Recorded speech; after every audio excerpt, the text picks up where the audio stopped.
और इतनी डेवलपमेंट की हम बात कर रहे हैं। सुंदा माता जी सबसे पवित्र स्थान है, जिसकी स्टेट महाराष्ट्र, गुजरात और राजस्थान के लाखों लाखों टूरिस्ट वहाँ, धार्मिक टूरिस्ट वहाँ आते, और वह पूरा एरिया, पूरा इलाका सबसे ज्यादा अगर उसके अंदर बहुल्य एरिया है तो वो आदिवासी और भील समाज के लोग वहां रहते, और उनको रोजगार हम नहीं दे पा रहे। इको टूरिज्म के तहत कमेटी बना के रोजगार नहीं दे पा रहे।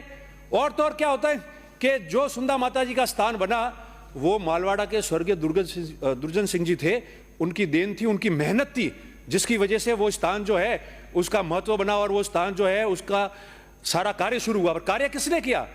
जो वहां बहुमत में भील समाज के, आदिवासी समाज के लोग रह रहे, उन्होंने कार्य किया। वहां बैठ के हजारों लोड किलो जो है वो वजन अपने ऊपर लेके वहां ऊपर चढ़ाई करके उन लोगों ने उनको बनाया। आज क्या हो रहा है?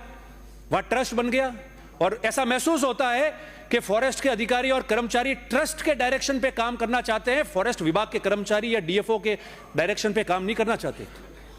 वहां उनको बिठाना चाहिए रोजगार के लिए। इको टूरिज्म की आप बात करते हो, उनको उठा दिया जाता है, बाहर फेंक दिया जाता है। और काम कौन करता है? ट्रस्ट के लोग। हम जाते हैं, कर्मचारी बोले साहब हमने तो नहीं कहा, ये खुद ही आपके फॉरेस्ट में काम कर रहे हैं। कैसे पॉसिबल हो सकता है मंत्री जी? आपको इसमें संज्ञान लेना पड़ेगा।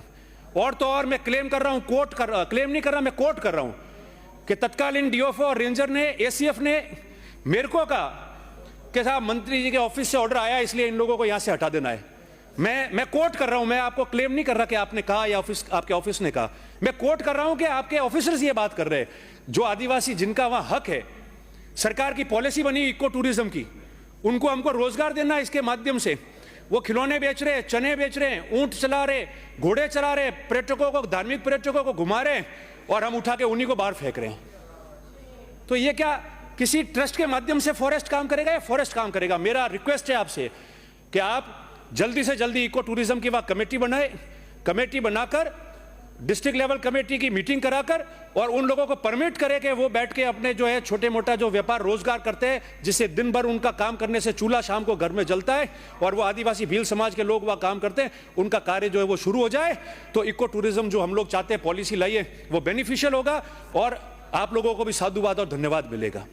दूसरा मेरा आपसे निवेदन था कि भालू सेंचुरी है, रिजर्व किया है हमने, सबसे ज्यादा स्लॉथ बेयर, काले भालू वहां जो है वो पाए जा रहे हैं, ट्रैक्स बन गए हैं। तो आप उस पर हिम्मत करके उसकी एक स्मॉल सफारी शुरू कर दो, ताकि इतने जो टूरिस्ट आ रहे हैं। और राजस्थान में आपने अगर पहली भालू की सेंचुरी बनाई है, रिजर्व किया है, जो इंडिया में चौथे नंबर का है, तो सबसे पहले भालू की सफारी जो है वो इंडिया में राजस्थान से शुरू होनी चाहिए। मैं समझता हूं कि आप ये हिम्मत करके और इसको जो है आज इस सदन में अगर घोषणा भी करेंगे तो पूरे देश के अंदर इसका एक जो है अलग से मैसेज जाएगा।